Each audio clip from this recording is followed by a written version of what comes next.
Hello students, welcome to the class. This is the fifth lecture of Modern Physics series, right?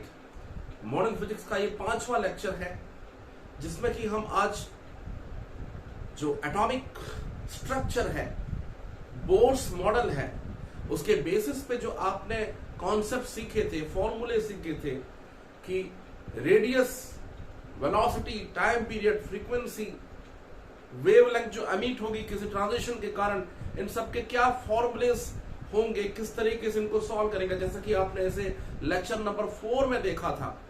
आप जरूर इस lecture को attend करने के पहले लेक्चर नंबर 4 जरूर देख लें, क्योंकि वहां जो आपने फॉर्मूले सीखे थे, वहां पे जो आपने कॉन्सेप्ट सीखे थे, उन्हीं की बेसिस पे आज हम न्यूमेरिकल करने जा रहे हैं।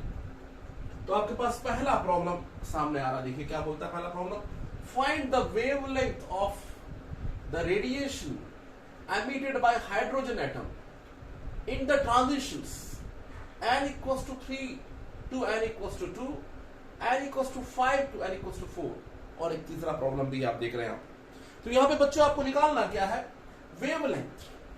और आपने जो है 4th लेक्चर में वेवलेंथ जो एमिट होती है ट्रांजिशन के कारण, उसका फॉर्मूला देखा था, 1 by lambda equals to क्या था वो, r into z square 1 upon n1 square upon 1 upon n1 square minus 1 upon n2 square, right. आप 4th लेक्चर जरूर देख लें, तभी आपको ये लेक्चर समझ में आएगा। सो 1 by lambda is z square r 1 upon n1 square minus 1 upon n2 square, right. यहां पे आपको वेवलेंथ निकालना है, 1 by lambda की वैल्यू निकालना है। आपके पास फॉर्मूला है, वैल्यू रखना है बस आपको।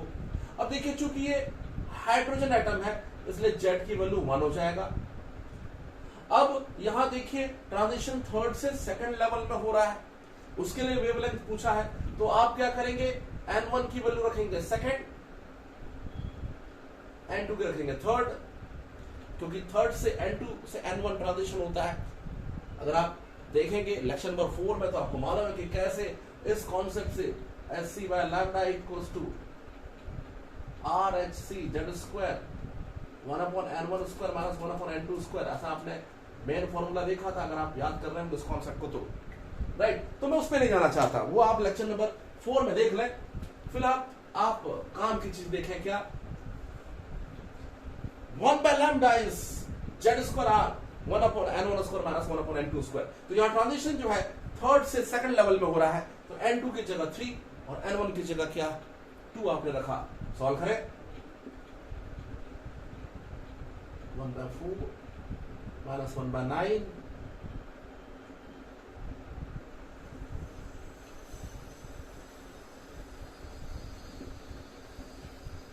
क्या मिलेगा आपको, 1 by lambda equals to r 5 by 36, इसलिए लिख सकते हैं lambda equals to 36 by 5r। अब आपको एक नई चीज बता दूं, क्या आप याद रखें 1 by r की वैल्यू होती है 912 एंगस्ट्रॉम या 91 नैनोमीटर। याद रखें किसकी वैल्यू, 1 by r, r यहां पे क्या है, रिडबर्ग कांस्टेंट, याद रखें। सो 1 by r की जो वैल्यू है उसे आप लिख सकते हैं क्या, 912 एंगस्ट्रॉम या 91 नैनोमीटर। शॉर्टकट ट्रिक है, न्यूमेरिकल अप्रोच है, समझे। तो यहां से अगर मैं 1 by r की वैल्यू 912 एंगस्ट्रॉम लिखता हूं, ओके, तो और इसे सॉल्व करता हूं, तो देखिए आपको वैल्यू वहां पे क्या आने वाली है, लगभग 65 एंगस्ट्रॉम के आसपास की वैल्यू आ जाएगी। ठीक है, 65 एंगस्ट्रॉम के आसपास की वैल्यू जो है आपको मिल जाएगी। तो सिंपल जॉब, आपको बस ये फॉर्मूला मालूम होना था। और वैसे ये डी प्रॉब्लम भी बन जाएगा जहां पे उसने 5 से 4 का ट्रांजिशन बोला है। तो you should know this formula.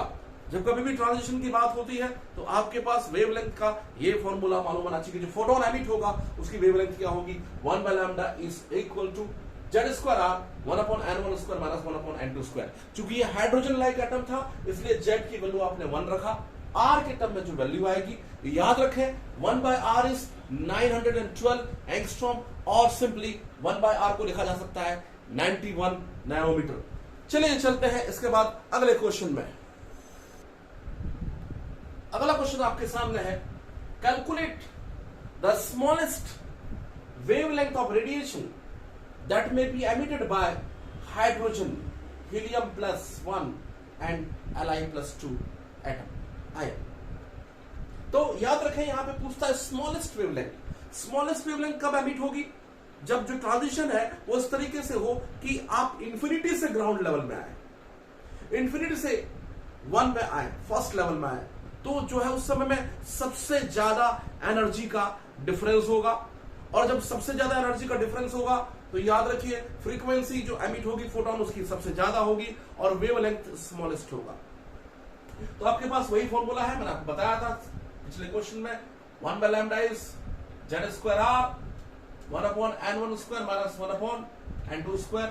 अगर आप बात कर रहे हैं हाइड्रोजन की तो ये हो जाएगा 1 by lambda equals to z की जगह 1 square r 1 upon 1 square minus 1 upon infinity square, क्योंकि ट्रांजिशन इंफिनिटी से 1 में होगा, याद रखें। तो जब वो ट्रांजिशन होगा तो वहां पर याद रखें क्या मिलने वाला है, ये 1 by lambda equals to r into 1 by 1, तो 1 हो जाएगा, ये तुम्हारा 1 by 1 और ये हो जाएगा 0।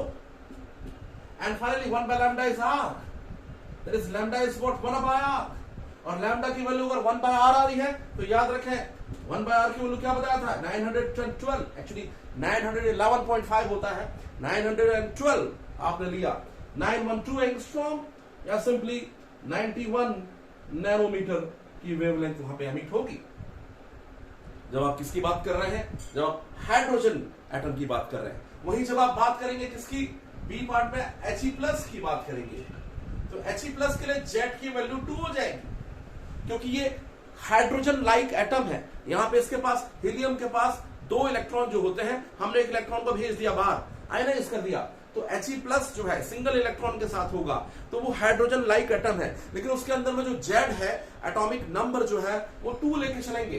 तो इस वक्त जब आप स्मॉलेस्ट वेवलेंथ की बात करेंगे तो 1 by lambda z square r 1 upon n1 square minus 1 upon n2 square, इस फॉर्मूले से देखें z स्क्वायर क्या हो जाएगा बच्चों, 2 square into r, 1 upon n1 1 लेंगे और n2 इंफिनिटी लेंगे। क्यों ऐसा? क्योंकि आप स्मॉलेस्ट वेवलेंथ की बात कर रहे हैं, ट्रांजिशन इंफिनिटी से फर्स्ट लेवल की बात हो रही है यहां पे, right. So this will give you what, 4r, lambda is 1 by 4r। Lambda की जो वैल्यू है वो क्या हो जाएगी बच्चों, 1 by 4r जो है हो जाएगी, और इसे लिखा जा सकता है 1 by r की वैल्यू आपको मालूम है 912 अपॉन 4। मैंने किसकी वैल्यू रखी बच्चों, 1 by r की वैल्यू, याद रखें 1 by r की वैल्यू यहां पे 912 है, डिवाइडेड बाय 4,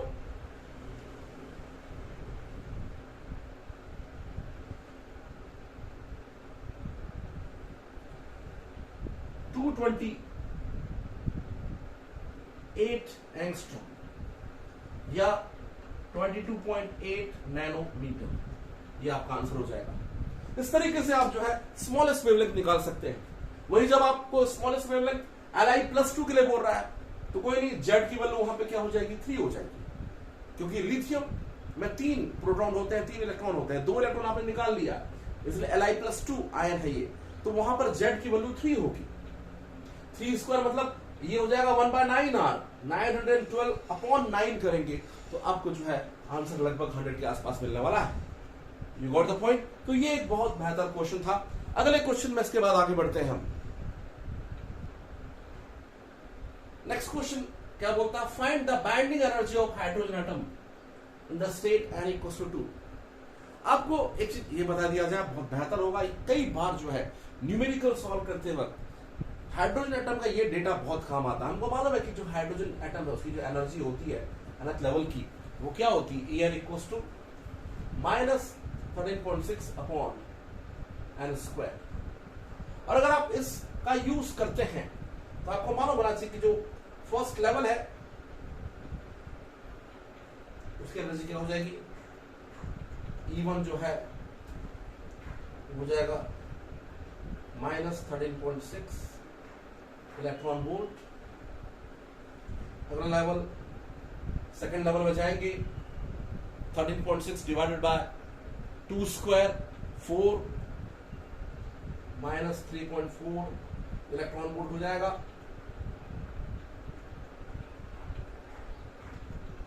नेक्स्ट लेवल जाए, थर्ड लेवल में 9 से डिवाइड करेंगे, माइनस 13.6 डिवाइड बाय 3 स्क्वायर, तो वो जो एनर्जी है वो क्या हो जाएगी, माइनस 1.5 इलेक्ट्रॉन वोल्ट। फिर जाइए फोर्थ लेवल में, आप 16 से डिवाइड करेंगे, माइनस 0.84 इलेक्ट्रॉन वोल्ट। अगला लेवल E5, फिफ्थ लेवल हो जाएगा माइनस 0.54। ये आपको वैल्यूज याद होनी चाहिए, ज्यादा अच्छा है। 13.6 डिवाइड बाय r स्क्वायर, आपको अगर ये चीजें याद है तो बहुत सारे न्यूमेरिकल जो है विद इन 15 सेकंड आपसे बन जाएंगे। 15 सेकंड से 20 सेकंड में ये प्रॉब्लम कोई सा भी बन सकता है। जैसे कि यहां पर बोला, find the binding energy of hydrogen atom in the state n equal to 2, second level की बाइंडिंग एनर्जी। तो आप क्या निकालेंगे, यहां से इंफिनिटी भेजने के लिए कितनी एनर्जी की जरूरत पड़ेगी। तो बाइंडिंग एनर्जी क्या हो जाएगा, E at infinity minus E at second level, 0 minus second level की energy 3.4 electron volt, and this will give you what, 3.4 electron volt. तो जो सेकंड लेवल है उसकी बाइंडिंग एनर्जी क्या आ गई, 3.4 इलेक्ट्रॉन वोल्ट आ गई। सिंपल। या तो फिर आपको क्या करना पड़ेगा, एनर्जी के फॉर्मूले में जाना पड़ेगा, उससे निकालना पड़ेगा, लेकिन है ना, इन दोनों का डिफरेंस लेना पड़ेगा। तो वो एक ही मतलब है। बेहतर है कि आप ये याद रखें, इससे आपको इजीली प्रॉब्लम अप्रोच करते बनेगा, राइट। सो सेकंड लेवल से इंफिनिटी तक भेजना है, तो अगर आप देखेंगे सेकंड लेवल की एनर्जी माइनस 3.4 है, तो आपको प्लस 3.4 एनर्जी की जरूरत वहां पे है।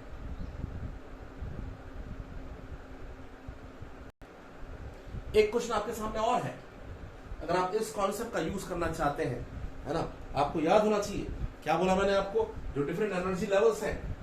फिर से मैं एक बार आपको रिकॉल कराना चाहूंगा एनर्जी लेवल्स। क्या फर्स्ट लेवल की क्या बताया मैंने, E1 minus 13.6 electron volt, second level E2 minus 3.4 electron volt, 2 square से डिवाइड किया। थर्ड लेवल 3 स्क्वायर से डिवाइड करेंगे इसको, थर्ड लेवल की एनर्जी क्या आ जाती है, minus 1.5 electron volt. Fourth level की energy minus 0.84 electron volt. Fifth level की आप उसे 5 स्क्वायर 25 से डिवाइड करेंगे, 13.6 divided by 25 minus 5.54 electron volt, right. और उसके बाद अगर आप 6th लेवल भी देखना चाहें, 0.37 इलेक्ट्रॉन वोल्ट।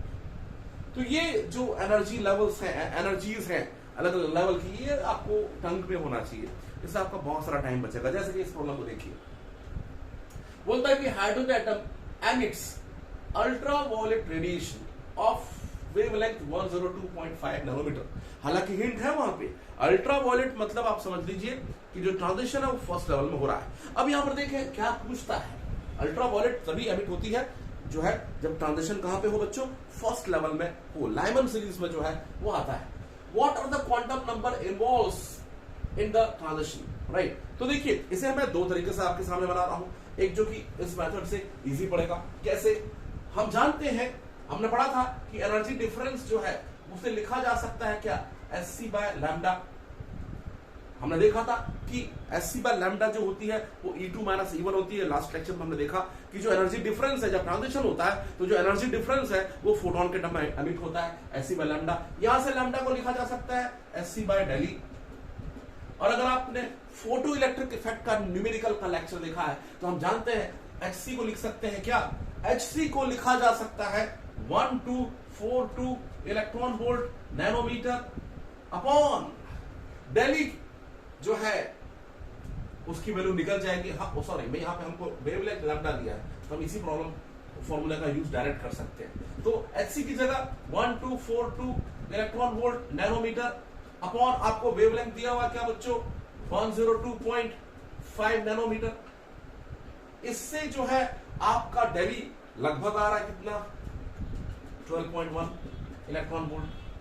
तो ध्यान दें, आप समझ चुके हैं कि जो फोटोन आता है एनर्जी में एनर्जी लेवल्स में जो है डिफरेंस के बराबर की एनर्जी इसको मिलती है जब ट्रांजिशन होता है एक लेवल से दूसरे लेवल में।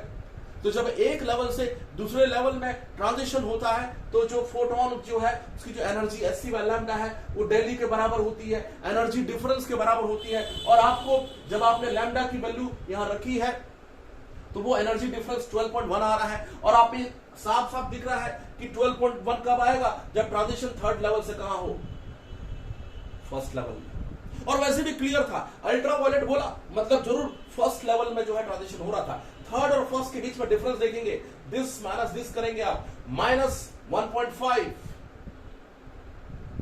-13.6 जब देखेंगे तो the energy difference is exactly what 12.1 electron volt. तो यहां से क्लियर है कि यहां पर जो एनर्जी डिफरेंस है इस कॉन्सेप्ट से आपको मिल रहा है 12.1, मतलब ट्रांजिशन जो है वो थर्ड लेवल से कहां पे हो रहा है बच्चों फर्स्ट लेवल में हो रहा है। थर्ड और फर्स्ट लेवल इस ट्रांजिशन में इन्वॉल्व है।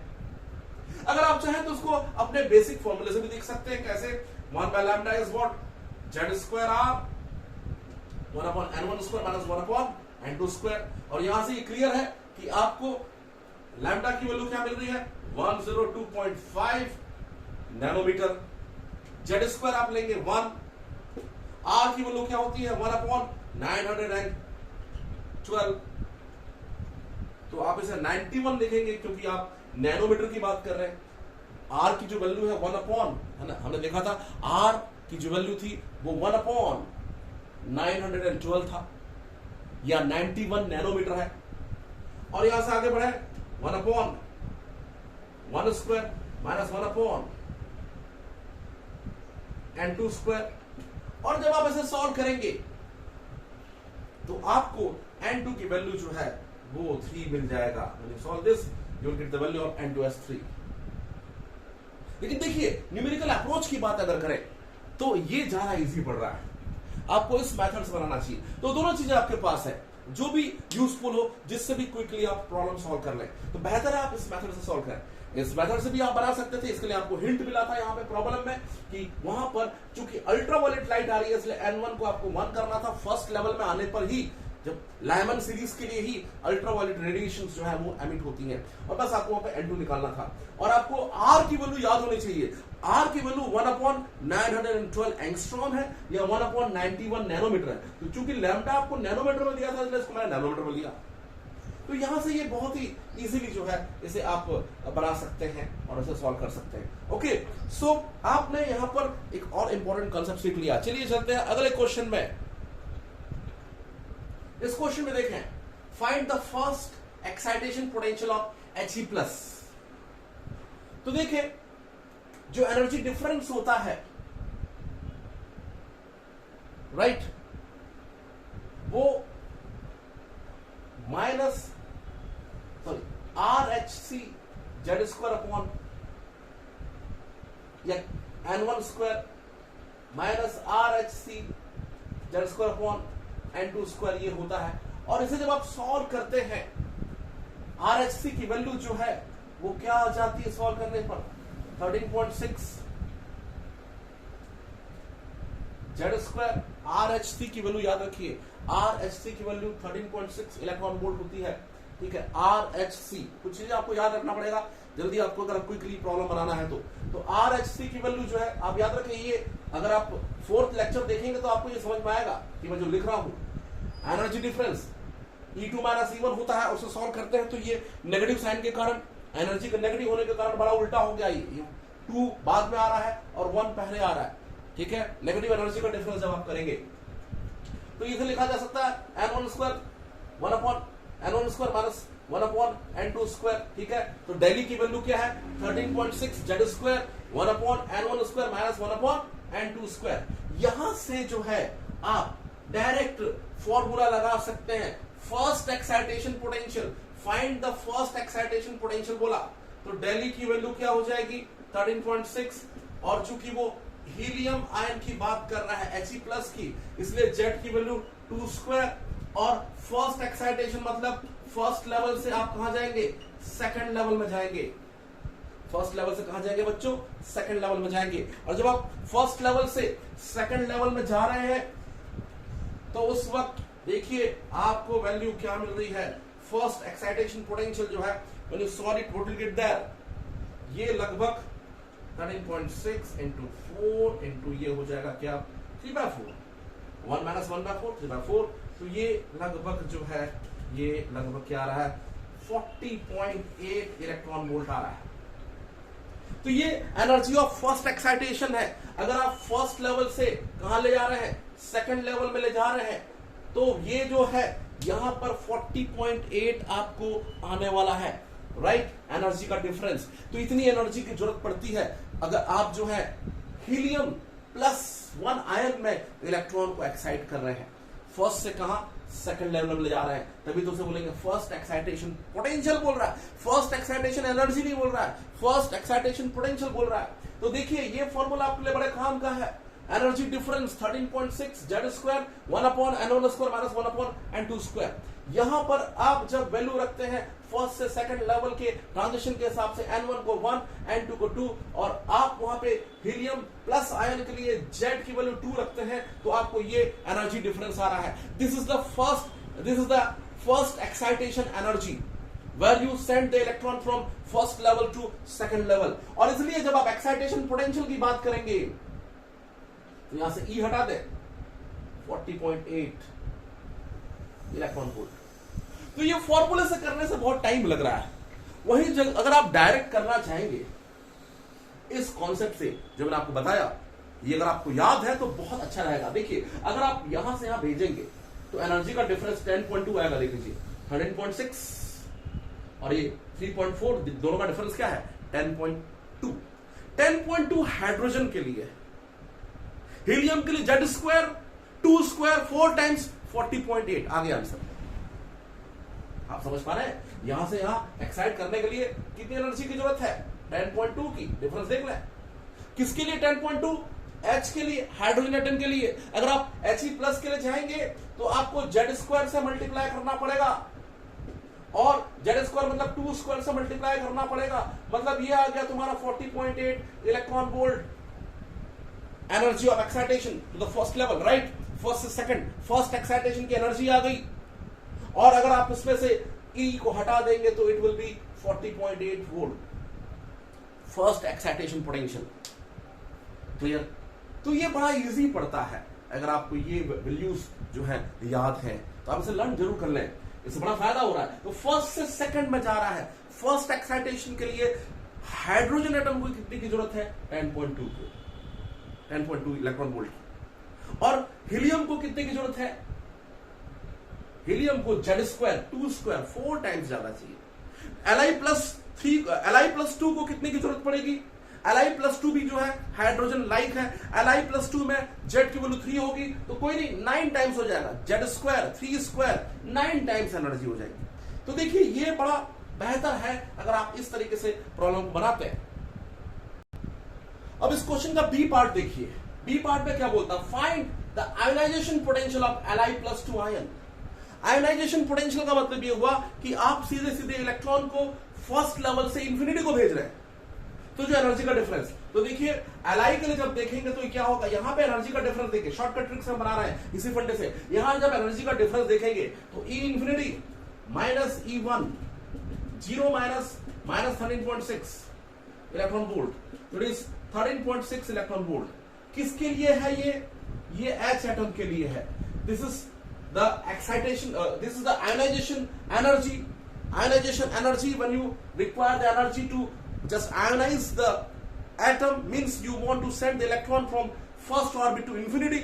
The energy required is what, 13.6 electron volt for H atom, hydrogen atom के लिए। लेकिन वहीं अगर आप He+ की बात करेंगे तो कितना टाइम्स करना पड़ेगा, Z² टाइम्स 2² टाइम्स। लेकिन यहां में पूछा किसके लिए, Li+2 के लिए, तो Li+2 के लिए कितना करना पड़ेगा बच्चों, Li+2 के लिए आपको उसे जेड स्क्वायर मतलब 3 स्क्वायर मतलब 9 टाइम्स करना पड़ेगा, ठीक है। और जब आप इसे 9 टाइम्स करेंगे तो 9 टाइम्स करने पर आपको ये क्या मिलने वाला है बच्चों, जस्ट देख लीजिए क्या हो जाएगा। For Li plus 2 the energy required is what, 13.6 z square, 13.6 into 3 square, that will be nearly 122 electron volt, लगभग 122 के आसपास आएगा। ओके, तो ये जो है एनर्जी ऑफ एक्साइटेशन है, राइट। अगर आपको यहां पे क्या चाहिए, इस जगह पे सॉरी एनर्जी ऑफ आयनाइजेशन है, अगर आपको क्या चाहिए, आयनाइजेशन पोटेंशियल चाहिए, तो क्या करना पड़ेगा, it will be simply what, E हटा दीजिए, 122.4 वोल्ट आ जाएगा, ई आपको वहां पे हटाना पड़ेगा। You got the point. Now next question, a group of hydrogen atoms are prepared in n equals to 4 states, right? जब आपने हाइड्रोजन का एटम बनाया उस समय वो एक्साइटेड स्टेट में था और उसके इलेक्ट्रॉन जो थे वो 4th स्टेट में थे।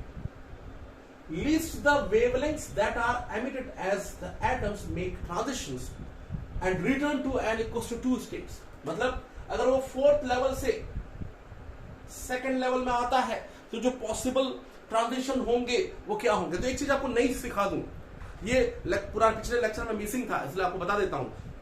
कुछ चीजें न्यूमेरिकल के साथ, क्वेश्चन के साथ भी बताई जा सकती हैं। So number of lines emitted when there is a transition from N1 to N2 to N1, number of spectral lines, possible lines emitted is what, n equals to N2 minus N1 into N2 minus N1 plus 1 upon 2। यहां देखें क्या होगा, 4 minus 2, 4 से second में आ रहे हैं हम, 4 minus 2 plus 1 by 2 will give you what, 3 lines are possible। how many lines are possible there, 3 lines। और यहां से दिख रहा है साफ साफ, 4th से सेकंड डायरेक्ट आ सकते हैं, 4th से 3rd, फिर 3rd से 2nd। और इनकी लिस्ट अगर आप बनाना चाहेंगे तो हमारे पास कॉन्सेप्ट है, सीधे सीधे लगा सकते हैं आप। अगर हम ट्रांजिशन लेके 4th से 2nd का लगा ले, lambda equals to SC by del E. मैं इस फॉर्म को पसंद कर रहा हूं क्योंकि ये इजी पड़ेगा। SC की वैल्यू 1242। अब देखिए अगर वो यहां से यहां आ रहा है तो जो डिफरेंस है वो लगभग 1.9 का होता है, आप देख लीजिए। और इसे जब आप सॉल्व करेंगे तो लगभग जो है वो 600 एंड तुम्हारा जो है 30 के आसपास की वैल्यू आ जाएगी।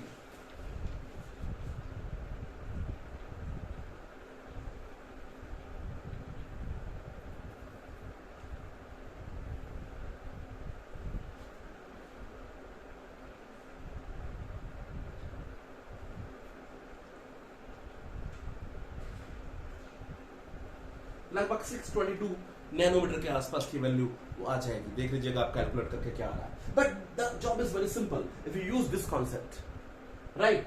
व्हाट टू डू, जस्ट हमने सीखा था फोटो इलेक्ट्रिक इफेक्ट में, फोटॉन्स की प्रॉपर्टी में, कि हम जो फोटोन का वेवलेंथ है उसे लिखा जा सकता है SC by del E. Del E energy है और हमको मालूम है कि जो फोटोन आता है उस एनर्जी डिफरेंस के बराबर की एनर्जी का आता है। एनर्जी डिफरेंस पर आपको मालूम होना चाहिए। और अगर आप 0.85 माइनस 3.4 करेंगे इट विल बी नियरली 1.9।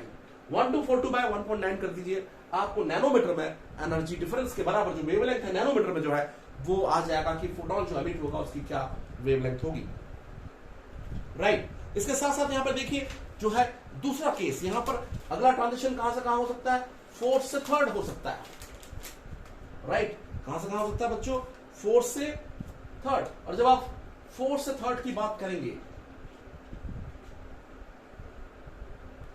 मैं समझता हूं यहां पे एक छोटी गलती हुई। ये जो डिफरेंस है जब आप 3rd से 2nd में आएंगे तब जो डिफरेंस है वो 1.9 का आएगा, राइट। और उस वक्त जो है जब आप इसे 1.9 लेके सॉल्व करेंगे तो ये लगभग 622 नैनोमीटर के आसपास आ रहा है। ये 3rd से 2nd का ट्रांजिशन हो रहा है। वैसे देखिए आप एक अगला ट्रांजिशन देख सकते हैं फोर्थ से सेकंड का। जब आप फोर्थ से सेकंड का देखेंगे, ये हमने थर्ड से सेकंड देखा, फोर्थ से सेकंड का देखेंगे, यहाँ पे तीन पॉसिबिलिटी आप देख रहे हैं, या तो फोर्थ से सेकंड, या फोर्थ से थर्ड, या थर्ड से सेकंड, ऐसा ट्रांजिशन होगा। तो जब आप फोर्थ से सेकंड आएंगे तो जो लैम्डा है क्या हो जाएगा, SC by del E, S equal to 1242, del E क्या हो जाएगा, आप कहां से कहां आ रहे हैं, फोर्थ से सेकंड में आ रहे हैं, तो -0.85 माइनस 3.4। ओके, इन दोनों का डिफरेंस लेके जब आप सॉल्व करेंगे तो आपको क्या मिलेगा, क्या मिलेगा आपको यहां पे, इन दोनों का डिफरेंस 1242 अपॉन ये लगभग 2.55 है, और इसे सॉल्व करेंगे तो लगभग ये आएगा 487 नैनोमीटर के आसपास। तो देखिए ये बहुत सिंपल होगा अगर आपको ये इस तरीके से, आप इसे दूसरे तरीके से बना सकते हैं। आपके पास दूसरा फॉर्मूला भी है, 1 by lambda Z square R 1 upon 1 square minus 1 upon n1 square minus 1 upon n2 square. आप देख लें, किसी की भी लिस्टिंग कर सकते हैं।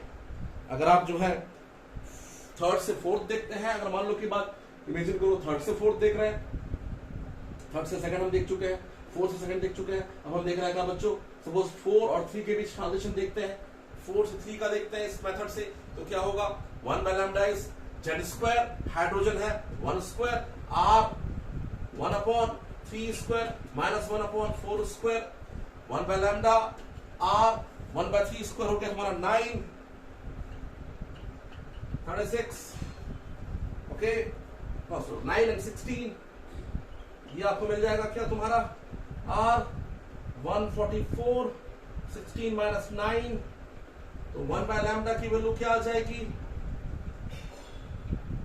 7r upon 144।